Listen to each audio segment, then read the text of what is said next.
is the high energy, high tempo session, obviously, straight after lunch.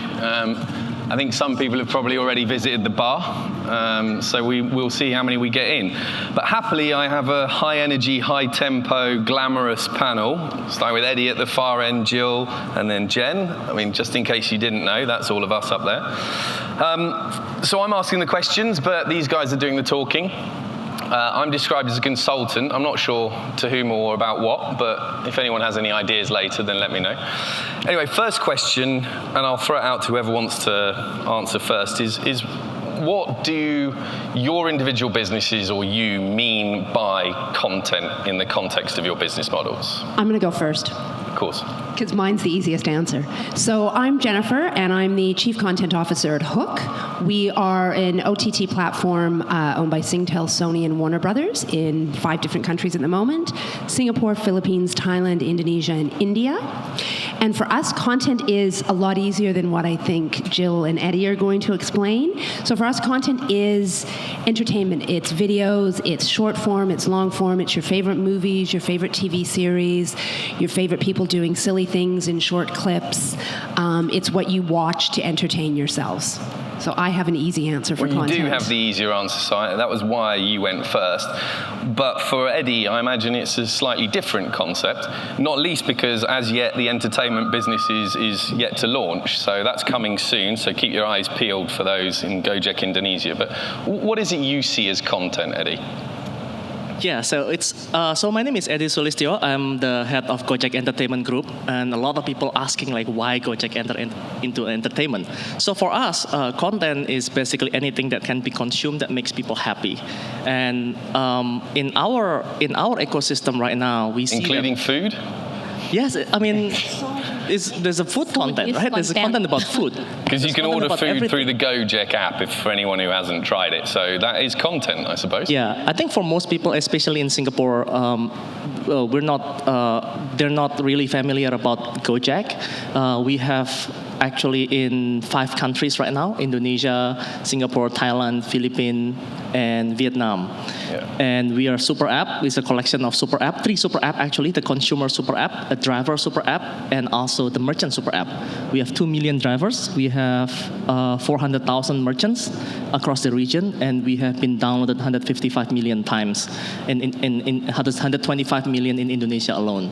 So we've seen that there's a lot of demand on the entertainment side. And we feel like this is something that the gap that we want to fill, especially in Indonesian market right now. So content is all about something that can be consumed to make you happy. So making millions of people happy while stuck in traffic in Jakarta. That's when part waiting of the plan. in traffic, everything. Or at home, right? Jill? Like what he said, that content is anything that makes you happy. From a Globe perspective, the content business puts it in one sentence. Our purpose is create a better world that moves you.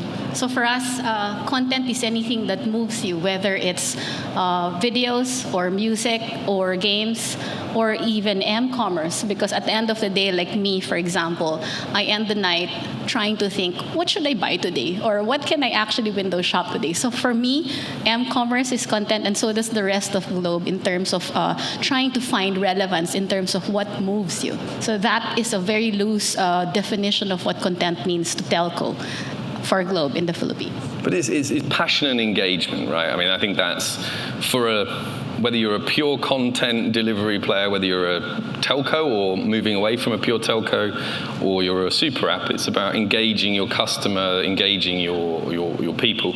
I'm about to produce some content, which is my struggles to open this bloody bottle, which I broke my hand surfing, so that's my excuse for not being able to open the bottle. Thank you very much. That's content. Thank you very much. Yeah, exactly. Not quite viral, apart from in my home.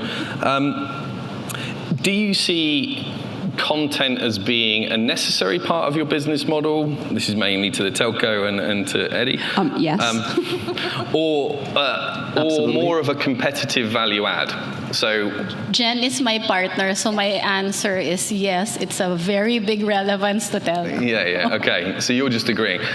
I guess I'm interested in how intrinsic content can be in a non-traditional content-focused model, right? So you've got subscribers paying for telco subs. Is content the be-all and end-all? Is that the way your business model is moving?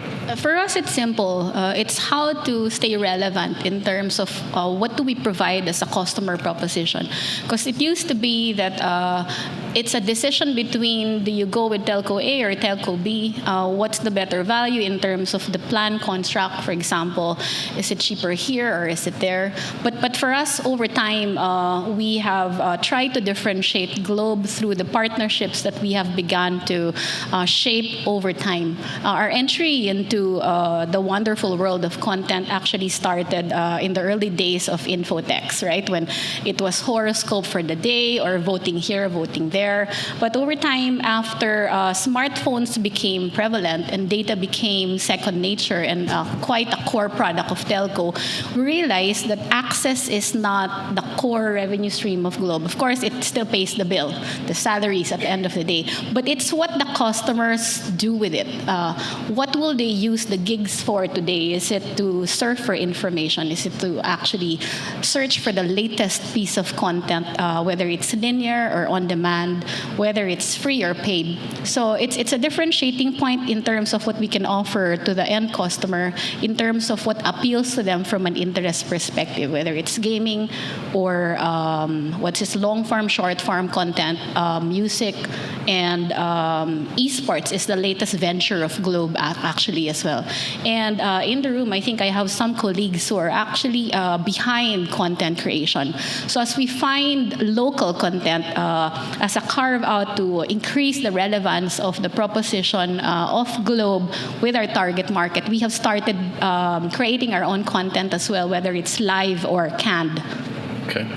And again, being fair to Jen then, in terms of a question around how do you amplify your content? We talked about creating local content. Obviously, Globe is a very Philippines-based business. It's more wide than that, but also Eddie goes across a few markets. But you really have to get deep into your intrinsic markets, right? So what kind of activities do you do in the Philippines or in Indonesia or in Thailand to help proliferate your video on demand business? So for Hook, we look at our customers, and for us, one of the most important things is how do people access Hook? How can you come in and watch the latest movies and series, whether it's Hollywood movies straight from the theaters, whether it's local movies or local series or original productions that we're producing ourselves on ground. So we look to partner with the likes of Jill and Eddie and that. So we have a partnership with Globe. So it gives us another way for our consumers to access Hook, gives them another way for them to pay for Hook, which in some of the territories that we're in, we know that credit cards aren't, I have numerous credit cards. I'm not the norm in all of these countries. You surprised me. Yeah, shocking, hey? But in a lot of these countries that we're looking for different ways for people to also to be able to pay for Hook. And that's where partnerships with the telcos or the super apps. So we do have a small partnership with GoPay, and we have a partnership where we're integrated within the Grab super app. So you can go into Grab and you can go straight into Hook and watch all of the entertainment there. And for us, the content, it's really important that the content is very relevant. Partnering with telcos or super apps, they're not going to want to partner with you if you're just bringing in content from everywhere else that's fairly irrelevant and nobody wants to consume it. So we have strong local production teams and content teams on ground in every single one of our territories. We're producing, we'll probably produce 7 to 8 times the amount of content this year that we did last year. We have numerous series in production and in development right now in all of our territories, always looking for things to make it a little bit more relevant for the audiences in the local territories. And again, whether it's short form or long form, whether it's something that you go into the Hook app and it's available for free, or if it's something that's more premium that's behind the paid wall. Okay. Long answer. No, good answer. I like it. I want to echo what Jen has said. I think content is very important. For us, the way we see content is content is actually the best way to influence people. And unfortunately, if you don't use content in the right way, you can influence people to do the bad things. Right. So this is what we feel like we have a very strong moral responsibility, especially that we have more than half of Indonesian population on our ecosystem. We feel like we need to create something that can shape the future generation of Indonesia, while at the same time trying to combat against radicalism, for example. So I think the content is very crucial part of where our heading and how we can actually influence the country through the content. It's an interesting point. I'm just going to dive into that a bit because I have the advantage on some of the rest of you that one of the businesses I consult to, I've met Eddie in that context. And so I know that Gojek's mission sort of statement broadly is about empowering and changing lives as much as anything. And it's a fundamental to who you believe yourself to be and the role you play. So how does that manifest itself? How do you make decisions around content where you are trying to change drivers' lives or you're trying to, influence positive behaviors while still entertaining people? Yeah, I mean, at the end of the day, we are a very data-driven company. We still see ourselves as a startup, so we are very we build something. A $10 billion startup. That is a good startup. I mean, we move like startup, right? So we really we are a data-driven company. So we look at the data before we do something. Right. And the way that we look at the content, we feel like in terms of the short form or the long form, or the genre, for example, we feel like we have a lot of opportunity, a lot of data that we can use based off that. Like, for example, we know that on average, people in Jakarta, because of the Jakarta traffic, people will sit on a go-car maybe in about 25 to 30 minutes. So that will be the kind of content that we're looking into. And in terms of genre, this is something that, to be honest with you, we don't know. We don't have the answer yet because every platform have different user and they have different behavior as well. So we don't know. We want to learn from our initial launch. We want to see how our user actually behave, and we're going to go from there. I think just going on from that point, one of the things that I think that we're all, with the content that we have and the content that we're bringing to the audiences, is that with smartphones and super apps and Hook, OTT players like Hook, all of a sudden you go from homes that have one television to there's 5 or 6 smartphones in that house. And now all of a sudden, because of what they've, with Globe or with Gojek or with Hook, they have access to content that they've never ever had access to. They've had, you look at Indonesia, and pay TV has such a small penetration that really most consumers have only ever watched free to air. If you think, probably 80% of the audience hadn't seen pay TV. Yep. So we're changing people's lives by introducing them to some amazing content that's out there. And that's where you do have a moral responsibility to ensure that you're working within the cultures of the countries that you're in. But it's opening up, kids nowadays that had never seen, doctors or lawyers or whatever it is, all of a sudden their dreams are getting bigger and bigger than what they were, say, 10 or 15 years ago. That's a very good answer. Right, and the internet penetration is also play a very important role. That's why partnership with telco is very important. And we see that in Indonesia alone. When I learned this number, I was shocked. In Indonesia, we only have 1,800 screens, theater screens. And we have 265 million people. That's like 0.6 ratio per 100,000 population. If you look at the same number in China, they have 5 times more population than Indonesia, but they have 60,000 screens. Right. And in the US, they have slightly more people than us, but they have 40,000 screens, and we only have 1,800. So that's like... And it's expensive. And it's very expensive. And it's expensive. It's so quite a lot of money to go. build the infrastructure to build a screen, right? And I think like the best way to do this, to really change the industry and really make a true impact in the industry, we have to do it through a smartphone and the streaming. So actually, like some of the opportunity around content digital, which suits this forum, is about providing access and choice. It's interesting that you're talking about responsibility, and from Globe being an ISP, maybe just some data points. 2017, if you're talking about the value of internet traffic flowing through the network, we see about 18% of that coming from illegal sources, meaning torrent, etc. And there's actually no rule to actually create teeth so that ISPs can block these internet sites.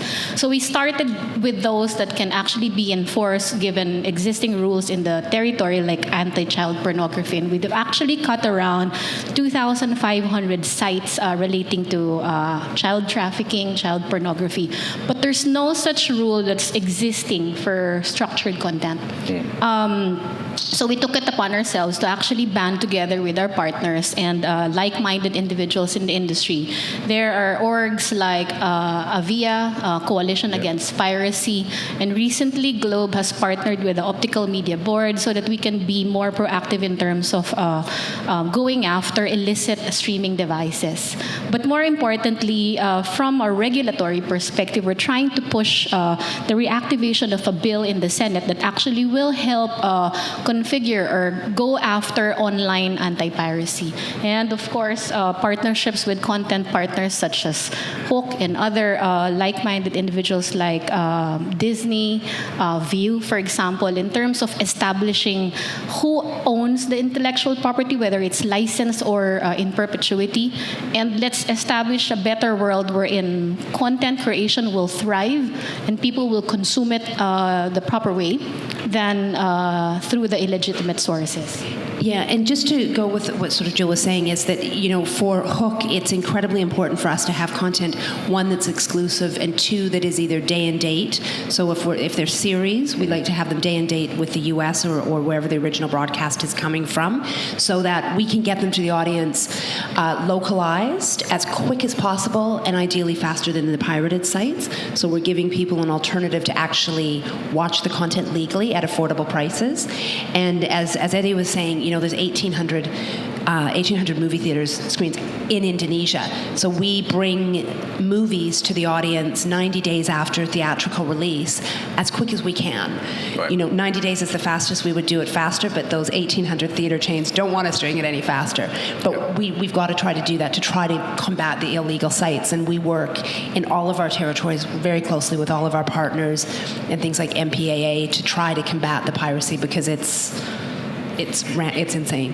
And can I ask a question just around localized content? I mean, Eddie mentioned before they're launching, it's going to be test content in a sense, hopefully travels very well and does very well, and therefore you learn positive things. But clearly that is going to be very focused, I think, at the Indonesian target consumer within the data demographic that you already have. Will you be investing in content that you think can travel across all of your multiple markets? So finding themes that will work. Potentially, I think for us, building a sustainable business is very crucial as well, because if you don't build sustainable business, we cannot really make our dream come true, right? Because we will stuck halfway. So I think building a content sustainable business is very important. So if we can somehow build something that can travel internationally, it's good for the revenue point of view, but it's also good so that we can also introduce Indonesian culture outside Indonesia. Right. And I just want to go back to the point that Sure. Ken was making, actually. So because Hook is actually quite important in Indonesia, because there's a lot of content creator actually grateful because of Hook. The implication of those 1,800 screens in Indonesia, all the local content, they only, on average, they're only given about 3 days to perform, and if they don't make a certain threshold, they're on the way out, basically. Right. And because of that, then 9 out of 10 film in Indonesia actually flop. So imagine that if you're as an investor of the content, and then you invest in the content and you don't make money, and would you invest in the content again? No, right? So it's actually bad for the whole industry. So an OTT platform like Hook and everybody else in town is actually is helpful. They can help this industry to grow together, and at the same time mitigating the risk of the content that is being produced in Indonesia, and hopefully that everybody wins, right? That's how we can collectively help the industry. I think one of the businesses I'm involved in, which produces short form branded content, the sort of ethos of that business is you look at the audience and you work backwards to the platform. Right, and I think my sort of sense is that that's where the wider business is going. We used to produce something for Discovery or Nat Geo, and that was, you'd produce it for them, and then they looked after the audience. I think certainly in our conversations previously, we're looking directly at the end consumer and working out what content there needs to be made to satisfy those needs. And then you identify the platform proliferation to do that. So it may be via a hook, it may be via a Globe Hook partnership, it may be via a Gojek. I mean, is that something that, I'm going to ask Jen this question more specifically, is that something that you, with your content strategy hat on, really think about? You are a platform, but what does my end consumer want, and how do I therefore commission? We definitely do. It was really interesting. So I've been at Hook now for about 2 years, and I came from the linear channel world, where you don't have a lot of data. You don't have the data that you have as an OTT player. So right now, it's slightly petrifying. It's slightly petrifying. You know, we know what happens when you click on the Hook app. We know what you click on. We know what you watch, how long you watch it, when you finish watching one piece of content, where do you go next, what happens. So we trace the journey of all of our consumers and watch what they're watching. What is it that is driving them to keep them engaged? What's keeping them within the Hook app? So we really can fine-tune our commissioning structure and really fine-tune, you know, whether it's the actors that we're casting for local Indonesian content or Filipino content. You know, it's incredible what with the data that you have now, what we can commission and what we can we're better able to entertain our consumers because we know and understand them more than you do as a linear channel. Yeah. You know, there's certain things, and we were talking about this a little bit earlier, about your responsibilities and things like that. So one of the things that we did, a local production that we have in the Philippines, is Sex Talks with Dr. Holmes. It's my favorite. She is an incredibly well-known sex therapist in the Philippines. She is in her, I think, early 70s. But it is amazing the feedback that we've received from our viewers, having them. We see how they consume the content. We watch them come in. They don't just come in and watch one episode of her. They repeat watching the shows, and it's really her giving advice to a country that they may not talk as freely about sex as in other countries. And we also have Hook customers and viewers that actually write into our customer service and ask questions for Dr. Holmes. It's number one. Yeah, it's number one. It's really but that was something that we were watching. What were our consumers? What were the Filipinos? What were they watching? What were the scenes? What were the things? And that was kind of where, like, okay, actually people are looking for something more educational in the sort of, you know, to help them understand their growing up and what they were experiencing. It's amazing. And what is a question for each of you, really. I mean, what is a key demographic? What is a key stakeholder for your businesses in terms of who is the target content viewing audience? What do they look like? From a global perspective, if you try to understand the Philippine landscape, the center of gravity is 23 years old. That's the median. More than 50% of the population is that young. So they're also the early adapters in terms of internet-savvy individuals. That's from a mobile perspective. But if you take a look at home, our priority would be the starting family with kids. So there's a different lens in terms of their motivations to get connectivity in the home. If it's your first time to get broadband connectivity for a household. But yes, if you think of, let's say, primary target market, whether it's prepaid or postpaid, it's really that center of gravity, which is actually 23 to 40. Wow. And what is your early data showing you in terms of what does it look like? Is it male, female? Is it urban? Is it... That's actually quite a difficult question for us to answer because Gojek is a super app, so we have always something for everyone, different age group, different gender. But for now, right now, we're focusing more on the certain demographic that is using GoCar and GoFood. That will be the first that we want to target. But eventually, we want to go more than that. We want to go beyond that because we also have community of drivers.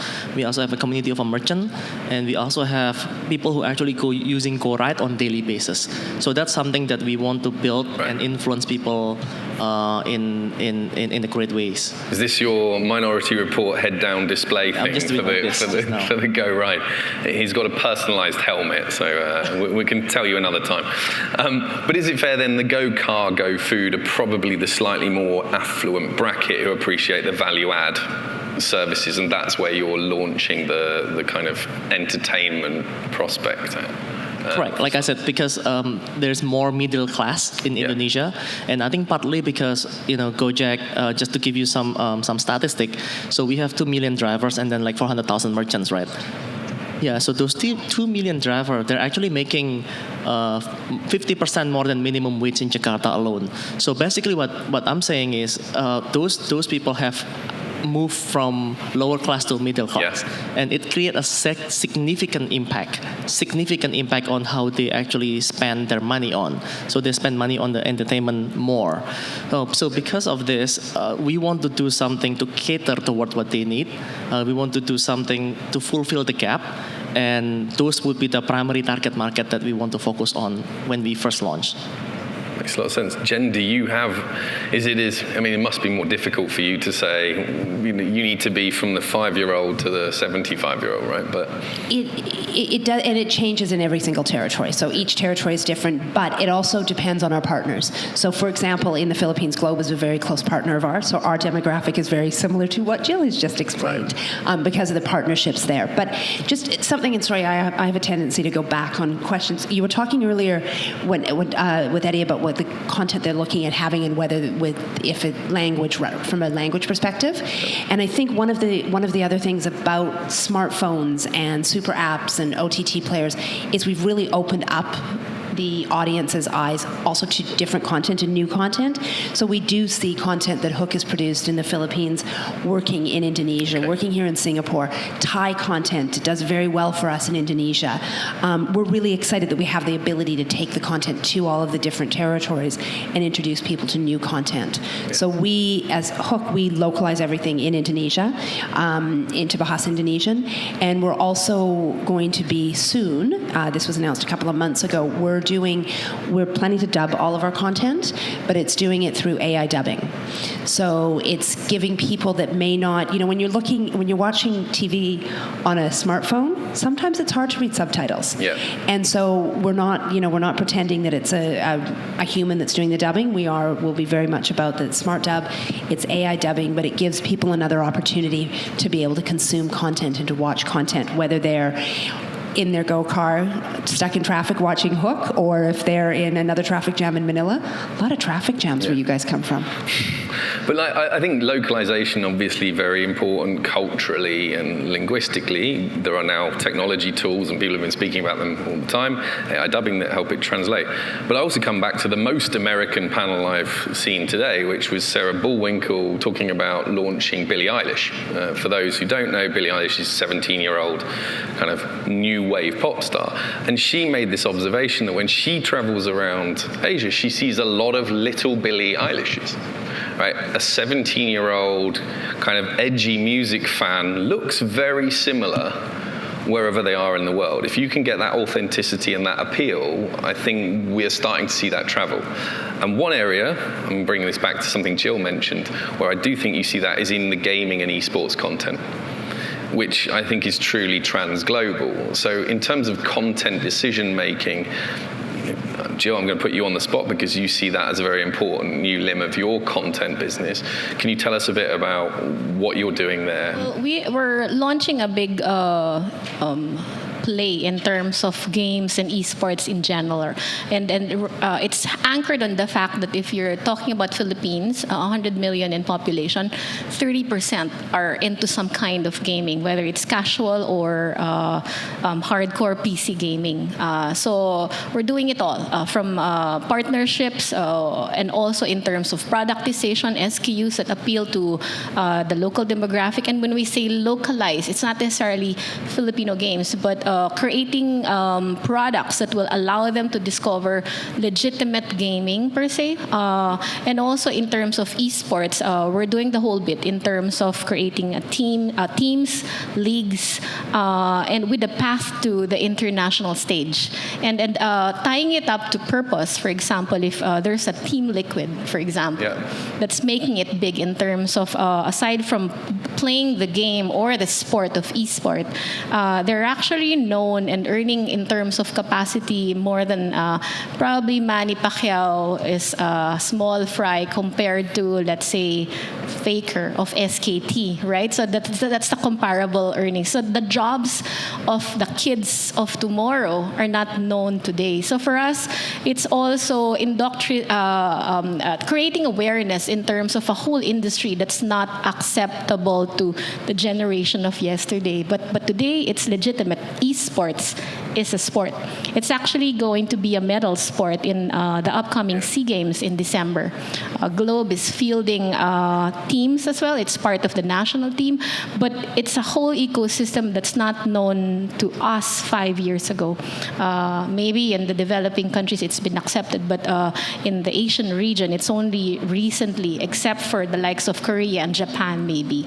So that whole embracing a subculture in terms of games and esports is very important to Globe, because that's how you cater to your current customer base. You stay relevant by showing them trends and bringing it in country. And I think from a purpose perspective, we're trying to create content, Filipino content that's fit for the world stage, not necessarily housed just for containers that are for the Philippines per se. That's the beauty of our partnerships with Hook, Netflix, iFlix, because when we put our content there, whether it's a collaboration or just acquired, it's for the world. It's not necessarily just for the Philippine audience. Yeah, I mean, I think for those who haven't been to see a live esports event or a live even gaming event, the lean forward, the passion, the music, the kind of environment, passion, customers, consumers, and the sheer numbers of people who are engaged in this content, I think it has to play a meaningful role in the Asia story generally. But which brings me to live. I wouldn't let this panel go without talking about live, because I learned a new word yesterday, festivalization. The natural English scholar in me abhors that word, but well, let's go with it. Live, how does that play a part in your business, Jen? Hi. So live, we don't do a lot of live content. But is it meeting stars? Is it because you create talent? Okay, so not I'm even thinking just how you bring the personalities to the people. Yeah, definitely. It's on-ground events. It's. I mean, I don't want to say it's sort of the traditional way, but it is. It's on-ground events. It is competitions. It is social media. Social media for somebody like Hook is incredibly important now, where 5 years ago that wasn't really how you communicated with your audience. Do you mean social media in the sense of being able for fans and customers to engage more directly with the underlying talent? Yeah. With the talent, with Hook it directly. What are they looking for? What do they like? You see them getting excited about new content that's coming on. It's a direct, we get feedback instantaneously. So it is, we need to have that communication line open and we also, we do a lot of on-ground events with our local talents. So it is, watch and win, get an opportunity to meet your favorite star, whether it's somebody from the Philippines or Indonesia, or here we've got a new movie coming out in November, wet season. So we do a lot of things to interact, it has changed. I think it's changed the media world. Has changed quite a bit in the last 5 years in respect to that. Yeah, okay. That's a favorite topic of Globe, because we're all about immersive experiences. I think one stamp that we can actually claim is the ability to activate and fuse together live and digital experiences, because digital experiences don't really mean anything if it doesn't come alive for the customer. So with Hook, for instance, 4 years ago, we started the tradition of Hook Hangouts, when we started streaming video on demand service using Hook as an app, because people didn't know what Hook as a brand equity was. So we wanted to bring it out and show customers how it was to activate or watch a premium product in the Hook environment.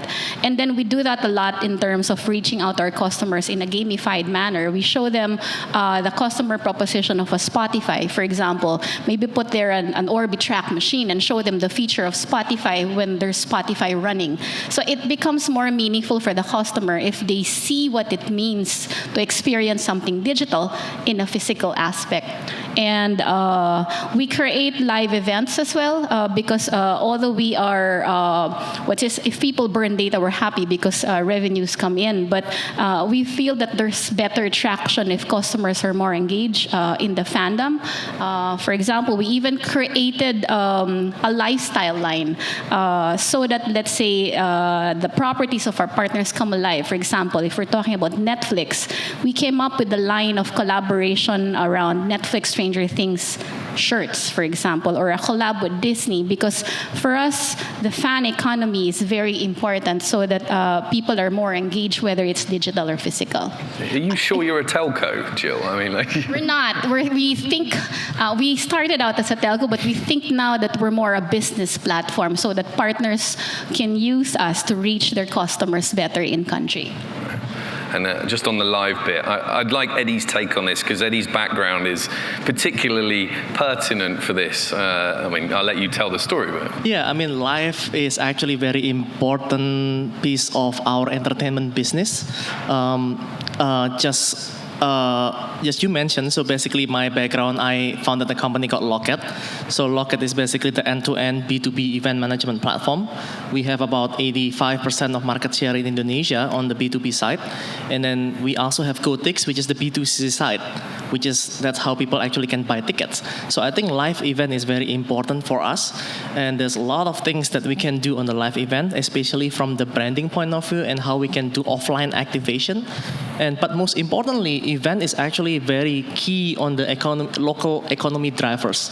If you create like events, for example, then you will see that all the hotels around the surrounding of the venue, or even small of the medium businesses like food stall, the parking guys on the street, like everybody actually make money from the events. And if you can multiply that to like 1,000 event in all Indonesia at the same time, then imagine how much impact that you can do from a micro impact to a macro impact. And we've seen this many times. Like we have a self-service event platform called Locket.com. This platform, at the peak, we actually have 280 events in a day. And this is like, we've seen a tremendous growth. And this is actually tied to what was been saying earlier about the esport, because esport we also see that is actually very important piece of the trend right now. We see that the trend is going up on the esport. A lot of people actually creating their own esport tournament. A lot of people actually participate on the esport tournament. A lot of people want to watch esport tournament, and we've seen tremendous growth in the past, even like a year alone. Because last year when we did the we did an esport event about 2 years ago, and yes, we see some traction. But then, like after we did the Asian Games, which we started doing the a trial for the esport, and they actually got a medal from that. And when we did that, and after the Asian Game, then basically the esport took off. Like everybody wants to be part of it, and it's amazing how we see that. All right, I'm going to make things a bit more personal now. You can still stick to the corporate lines and answer on behalf of your business, but I'm interested in what your favorite piece of content that you've been involved in is. And if you feel embarrassed about saying that, mine is America's Next Top Model. I'm not embarrassed about admitting that. I'm joking. But if you're embarrassed about admitting it, maybe you can give us a story about content you've seen that you believe worked very well. I didn't tell them I was going to ask them this. So, favorite content? Well, I would say something that we are producing right now. We are actually producing a Gossip Girl, the Indonesian version of Gossip Girl. Well, I think it's very crucial to produce that, because a lot of this younger generation, everybody, I don't know, I'm pretty sure everyone in the world, they want to become YouTubers. They want to become Instagrammers. They want to become a celebgram because they feel like these people make tons of money. While in reality, only like very handful people make money from YouTube and Instagram. But because of this, we want to actually build a content that can actually teach that. We want to show how the crazy rich Asian life look like. We want to show how this YouTuber life look like. They're just a normal human being. They also have same issue as everybody else. We want to point that out, and we want to make sure that people actually learn from it, that the goal is not to become those YouTuber, but happiness is a choice, that you have to be grateful on whatever you are or wherever you are right now. So that's actually my favorite piece of content that right now we're developing. It's actually interesting you say that, because in Thailand, in another business I'm involved in, we have a gaming streaming star who's making 200,000 US a month as a 19-year-old. And the content we're producing around him is actually his story. He's a normal kid, apart from the fact he's making 2.5 million a year in gaming. But it's that engagement with a customer base. It's about he's actually a real person, and the choices he's having to make are the same as 19-year-olds the world over, right? Favorite content? I've given you a couple of minutes. Well, right now I think, and this is going to sound a little bit cheesy, but it's actually everything that we're doing. And the only reason I say that is because we're really, and I'll use Indonesia as an example, we're really taking a lot of the content that we produce locally. So we have a drama series, Brata, which is a local crime series with slightly sort of sci-fi angle to it, but we work very hard with scriptwriters. We work very closely with scriptwriters. We work to develop characters. It's about bringing content that's slightly higher than what they're used to seeing on Indonesia, say in free-to-air content. So it's really about elevating the content and working closer with the content producers within all of our territories to bring something a little bit more exciting, a little bit more pushing the boundaries to their countries. I think also we have what's called the Hook Filmmakers Guild, which it has been super exciting for me to be involved in for the last 2 years, because it's really opening up. Hook Filmmakers Guild is for anybody to enter. You enter with an idea.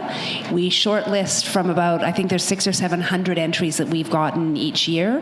We shortlist down to 10. Those 10 are given $5,000 to develop it into a script for a pilot. Then we shortlist down to 5, and those 5 are given $40,000 and are work with a mentor from Hook and from within the industry and their territories to develop to produce a pilot, and then the winner gets a series on Hook. And so far for both, it's been, for both of the Hook Filmmaker Guild winners, they're people that would not have had that opportunity beforehand. So it's really exciting to be able to open up doors and opportunities for people that they may not have had before, and ideas and concepts that may not have a home on free-to-air, but have a home on OTT. Yeah, okay. That's very cool. Jill, I've got to ask you the same question. Yeah, I think I have the best job because I can pick amongst our partners in terms of what's the best out there in terms of local and foreign. So whether it's on Hook or some other SVOD or AVOD platform. But I must say that because I have very limited time, if it needs to be very mindless, my favorite content nowadays is Facebook Marketplace. Well, you heard it here first. That's right. Now, we've got a couple of minutes left, so I think we're just going to have to go with a question. What is your favorite or best or most impactful international content theme that you've seen? What would you like to bring to your business that someone else might be doing? Is it live music? Is it a different type of format? Is it festivals? Or is it actually better delivered digital content, short form? Any thoughts? Before I lose my thought, my own wish, having seen the value proposition of the different partners all together, there's a way to exist, for example, so that all of these partners can help the situation in terms of journeying the customer to a better digital experience. Whether it's Hook on a super app, for example, or a music service that's interspersed with a video on demand service, infused with some commerce element, so that in a world wherein everything is connected, short of saying it's a super app proxy, for example, a content experiment that travels in all of these other medium is going to be a dream come true for me. But I think that's a decent place to end in terms of the marriage of digital, social, m-commerce, e-commerce, and still holding true to some of the content values we've heard espoused today. So I'd really like to thank Jen, Jill, and Eddie. So please thank them very much for their time and their insights, and we look forward to hearing more from you in future. Thank you.